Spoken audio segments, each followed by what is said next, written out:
अंदर, जैसे तुम्हारे अंदर चाहना आती है ना, तुम्हारे स्वभाव पे बड़ा असर पड़ जाता है। ऐसी डलनेस आती है, बात नहीं करते हैं किसी से, और मन करता है बस चुपचाप बैठे रहें, कोई भी मेरे से बात न करे। देखो, एक इच्छा तुमको सारी जगत का कनेक्शन हटा देती है। तो इसीलिए सावधान हो जाओ, ये कभी तुम्हारे अंदर इंटर न कर पाए। ये माइंड में ऐसे इंटर करती है, छलांग मार के आके बैठ जाती है और पूरा का पूरा तुमको कैप्चर कर लेती है। माना तुमको ऐसा पकड़ लेगी, तुम्हारे से वही अपना कर्म कराएगी। चाह को अच्छी तरह से जानो, एक चाह और दूसरा अभिमान, दो ही बातें भगवान श्री कृष्ण ने गीता में बोली हैं और हमारे दादा भी बोल के गए हैं। ये दो बातें जब भी तुम्हारे अंदर आएंगी, तुम्हारे को एकदम गुमराह कर देंगी।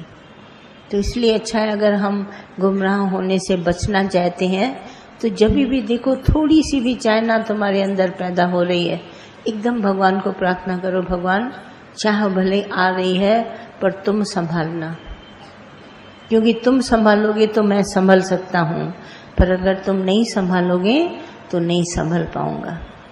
तो इस तरह से हम हमेशा भगवान की शरण लेते हैं। शरण लेते हैं तो हम जग जाते हैं। तो जागृत अवस्था हमको चाहिए। तो जागृत अखियों खोले वे चंगी तरह, नींद छोटी करी, हाँ नींद ना करो, आंखें खोल के देखो। तो ये जागृत अवस्था हमारे में बहुत ज़रूरी है। और ये जो चाह है हमको गहरी निंद्रा में सुला देगी। इसको अच्छी तरह से अंदर में पहचानो, तुमको ही पता चलेगा कि अब ये चाह धीरे धीरे आ रही है। ये ऐसे आती है बिल्कुल बता के नहीं, और तुमको पूरा का पूरा खा जाएगी। अभिमान भी ऐसे ही है। तो पहचानो, ये जो शरीर हमको भगवान ने दिया है ना, इसमें जागृत अवस्था लाओ। हम किसी तरह भी चाहना के चंबे में फंसे नहीं, इच्छा में भी न फंसे, अभिमान न फंसे। हमारा ये पूरा जीवन ऐसा होना चाहिए, भगवान तुम्हारे हवाले, तुम जैसे मुझे चलाओ मैं वैसे चलूं। हवा चलती है तो चलती है, ऐसे ही हम भी चलें। तो तुम्हारे को कभी जीवन में दुख नहीं होगा, दुख आएगा नहीं तुम्हारे पास। तुम कितना भी अंदर में लोग देना भी चाहेंगे तुम्हें दुख, पर दे नहीं सकते। एकदम तुम्हारे को होशियारी आएगी। तो जो जो हमारे ज्ञान की मेन पॉइंट्स हैं उनको अंदर में रख लो। जैसे कभी दुख आया, बुखार हुआ, तो हम फौरन पहचानते क्या बात खाई, कहाँ गए थे, हवा लग गई, क्या हो गया, गला खराब है।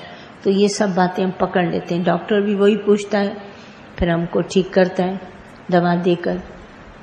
तो ठीक उसी तरह से अपने को देखो, कोई भी इच्छा आती है, कोई भी ऐसा जीवन में बदलाव आता है, चेंज, स्वभाव बदल जाता है, तो हम एकदम से पकड़ते हैं क्या बात है, अभी अभी तो हम ठीक बैठे थे, अचानक ये बात क्यों आई।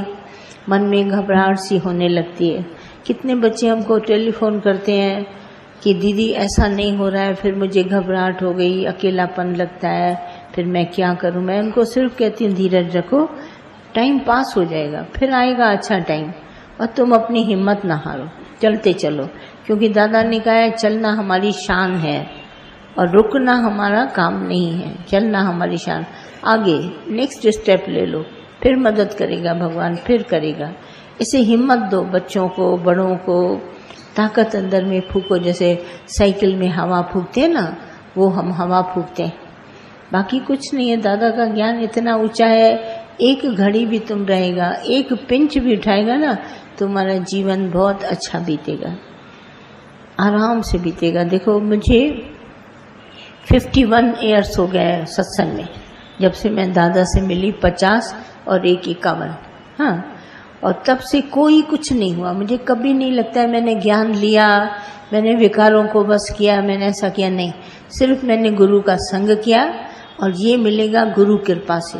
गुरु का संग करो, तुमको अपने आप ही आ जाएगा कैसे विचार हट बदले, कैसे हमारा माइंड कंट्रोल में आया, कैसे हमारे को दुनिया की चीज़ें प्रभावित नहीं करती, अट्रैक्शन नहीं पैदा करती। ये सब गुरु कृपा से होता है। तो गुरु कृपा अपने अंदर लाओ, उस कृपा से तुम उठ के खड़े हो जाओगे। कृपा कर, गुरु सदा ही करता रहता है, देरी नहीं लगती। तो कहते हैं बरसती तो नित्य बारिश है भगवान की, पर ओट में खड़े हो जाते हैं जैसे मेरे को ज्ञान न लगे। ज्ञान तो तुम्हारा स्वरूप है, लगने की कोई बात ही नहीं, तुम्हारा स्वरूप ही ज्ञान का बना हुआ है। सिर्फ दादा का ध्यान करो, गुरु का ध्यान करो, देखो तुम्हारे अंदर ज्ञान की चाबी खुद ब खुद खुलेगी। दादा मास्टर की लाया है तुम्हारे लिए और उसी मास्टर की से तुम्हारा ये खुलेगा। तो इसको अंदर में ध्यान रख के चलते चलो। जिस शहर में भी जितना सत्संग अटेंड कर सकते हो करो, सवेरे का शाम का, आपस में मिलते हो, डायरियाँ पढ़ते हो, दादा की कैसेटें सुनते हो, ये सब करते हो तो आराम से चलते चलो, तुमको कभी कोई ऐसा दिन नहीं दिखाएगा। बाकी बीच में तकलीफ आती है तो भले सवाल जवाब करके पूछ सकते हैं, हमको उसमें कोई ऑब्जेक्शन नहीं है। हम आते ही आपके लिए हैं कि आपका जो सवाल है वो निश्चय ख़त्म हो जाए और आराम से आप अपनी लाइफ को पास कर सके। बहुत अच्छी बात है, आप पूछना चाहें तो पूछें। पखो हलाए चाहता आज गर्मी लगे वो अच्छी बात है। हाँ ठीक, हाँ पूछो। हाँ माइक जो से लगे।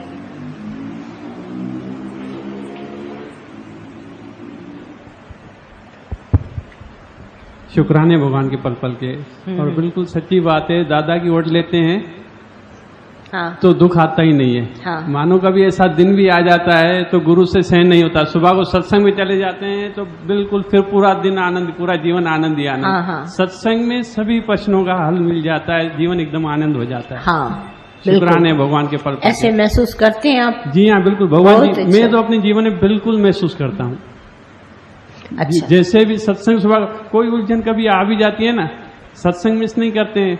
सत्संग में जैसे बैठते हैं ना, भगवान की वाणी चलती रहती है और वही जाके अंदर टच करती है। बहुत थोड़ा सा मन उदास भी होता है ना तो फिर दादा के ज्ञान से बिल्कुल हाँ। एकदम अलर्ट हो जाते हैं। हाँ। शुक्राने भगवान के पल पल। बिल्कुल बिल्कुल। अभी ऐसा अंदर में चलो, ये ज्ञान इतना ले लो कि तुमको मन का उदास कहना अच्छा न लगे। मन है नहीं, ये झूठा है। इसको तुम जब तक झूठा नहीं करेगा ना तो मन के बारे में बोलता रहेगा, आज मन बड़ा खुश है, आज मन बड़ा ऐसा है। मन झूठा है, मन एग्जिस्ट नहीं करता। एब्सोल्यूट एग्जिस्टेंस ऑफ गॉड है, परमात्मा है, चाहे जड़ चाहे चेतन में, पर ये मन नहीं करता। यहाँ मन को अच्छी तरह से जानो, ये झूठा है पहले नंबर का, ये प्रिटेंडर है, तुमको दिखाता है बार बार जैसे मैं हूँ। इम्पोस्टर है, तुम्हारे ऊपर मढ़ा जाता है मैं हूँ, पर ये है नहीं। इसको पहचानो, ये झूठा है। इसकी बात कभी भी नहीं मानो, सिर्फ अपने माइंड को चेंज करो। Change your thought, change your attitude, बस और कुछ करना ही नहीं है। फिर पक्का होके चलो, इसमें क्या है।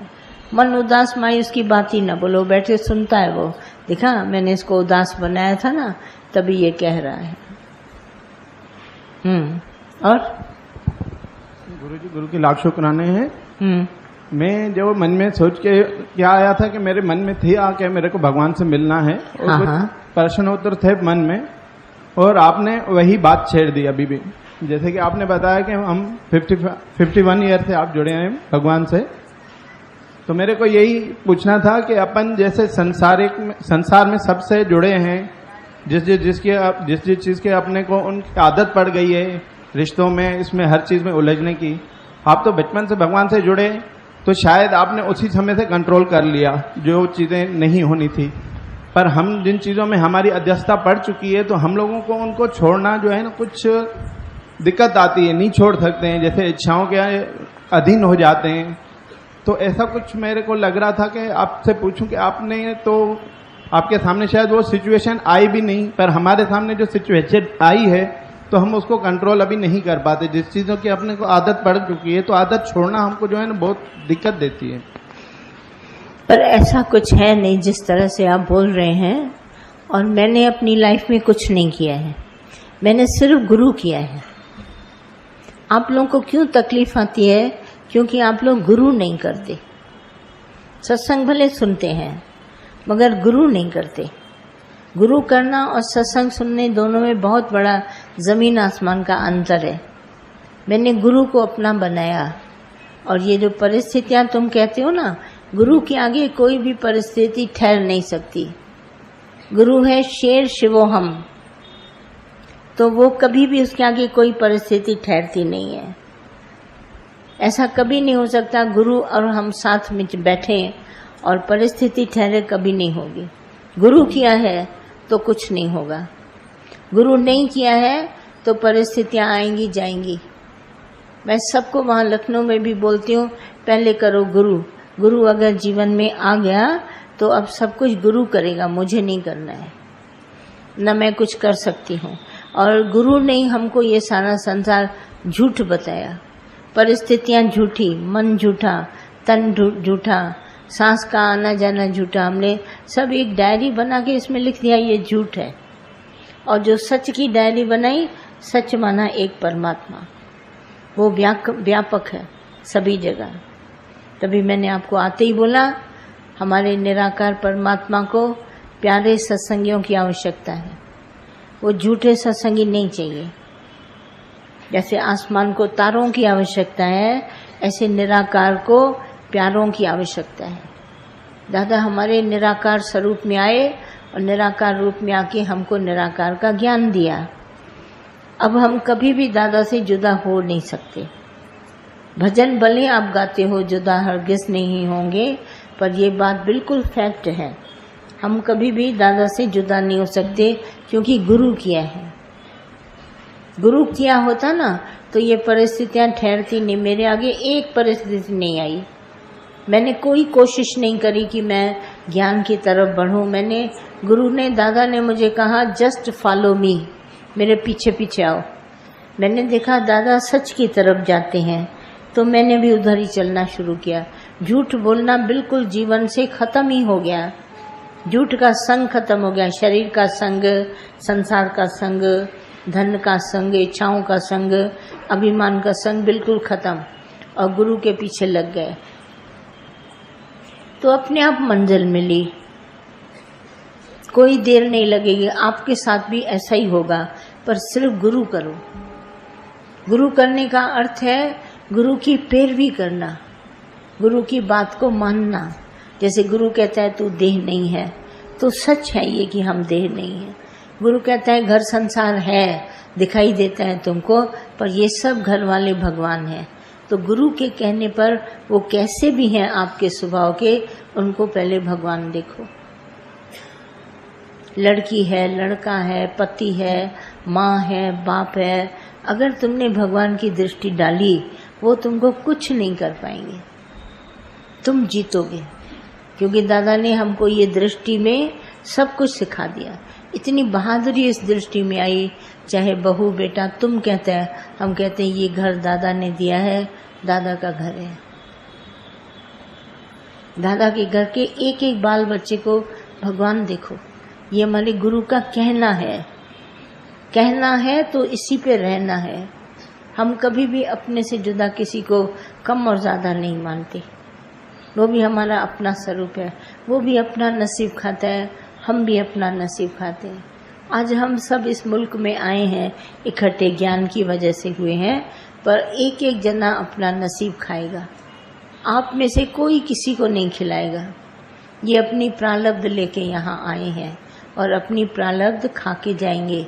आपसे एक पैसा नहीं लेंगे, ना आपको देंगे। हमारा सौदा बड़ा क्लीन है। हम न कभी किसी को कुछ देते हैं न लेते हैं। ज्ञान भी हम देते नहीं, लेने वाला अपना श्रद्धा भक्ति से ले जाता है, बाकी हम देने वाले नहीं हैं। दादा कहते थे अगर मैं देने वाला होता तो मैं पहले अपने घर वालों को देता। मैं नहीं दे सकता, मेरे हाथ में देना नहीं है और लेना भी मेरे हाथ में नहीं है, न लेना न देना। और हम अपने मगन प्यार में रहते हैं। लेने वाला आता है अपनी श्रद्धा भक्ति से ले जाता है। ले सकते हैं पर हम दे नहीं सकते। आप अपना नसीब खा सकते हैं पर हम आपको खिला नहीं सकते। एक दाना भी हम आपको नहीं खिला सकते। कितना ही हम ढेर सारा तुमको प्यार दें, इंसिस्ट करें आपको खाओ, आप नहीं खा सकते, क्योंकि आप अपना किस मुकद्दर का खाएंगे। धन कोई नहीं खा सकता। अभी जब मैं आ रही थी उसी दिन रात को टीवी में एक न्यूज़ सुनी कि एक लड़की बड़ी देखने में खूबसूरत और 100 करोड़ की प्रॉपर्टी है, धन है उसके पास 100 करोड़, खुद बीए पास है और उसने 9th पास लड़के से शादी करी। राजकुमार उस लड़के का नाम था। और उस औरत ने अपने आप को पंखे से हैंग करके मार डाला। तो मेरे को ख्याल आया 100 करोड़ सोचो धन, तो भी ये मन को शांति नहीं दे सका। आखिर क्या बात है, दुनिया बटोरती है धन, सब दुनिया बोलते हैं जीएसटी लग गया, ये हो गया, वो हो गया। अरे ब्यूटी पार्लर जाते हैं, वहाँ भी जीएसटी का बिल देना पड़ता है, यहाँ भी। इतने मूर्ख लेडीज जो मेरे पास आती हैं, इतना बिल था, इतना जीएसटी देना पड़ा। मैंने कहा 100 करोड़ वो छोड़कर मरी है, उसको कौन सी ऐसी आफत आई जो उसने अपने आप को हैंग कर दिया। माना मन इतना धन होने पर भी तुमको कहेगा पंखे में लटका दो।